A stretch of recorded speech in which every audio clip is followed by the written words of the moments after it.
Or the fact that a magician can stand on stage and do something that fools you into thinking that something supernatural must be happening.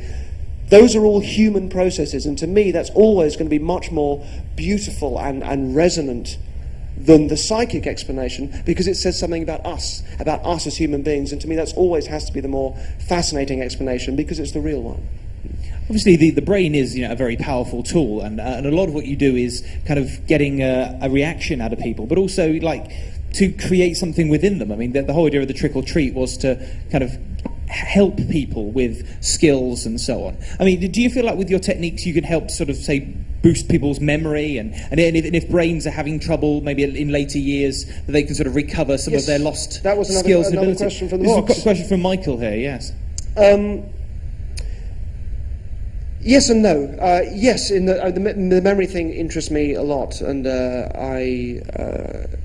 I have various ongoing projects myself where I kind of use the memory techniques, and I've written about them in one of the books, and I think that memory is one of those things that, yes, we can do a huge amount to, and it's not about improving the brain, it's just about understanding how the memory works quite naturally, the way we associate ideas, and working with the way the brain works, as opposed to learning things by rote, which is how we've sort of been taught since Victorian times and pre-Victorian times, and it goes right back to the ancient Greeks.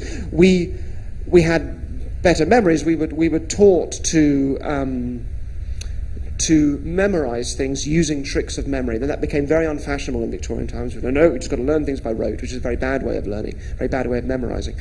And it's a shame because we've missed out on things. And it was a suspicion of memory techniques because they'd sort of got tied in with the occult, and there's a whole sort of strange tradition that it went into. So they kind of they got forgotten about. And I think they're fascinating. So they're not new ideas.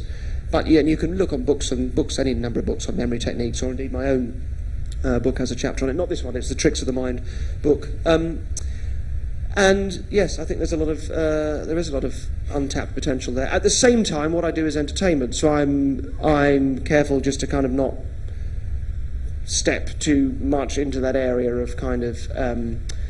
Because people do ask for help. I think the moment you're on TV, people start asking for help, let alone if you're doing what I'm doing. And I have to just always say thank you, but I can't, and it's not appropriate for me to get involved because it isn't.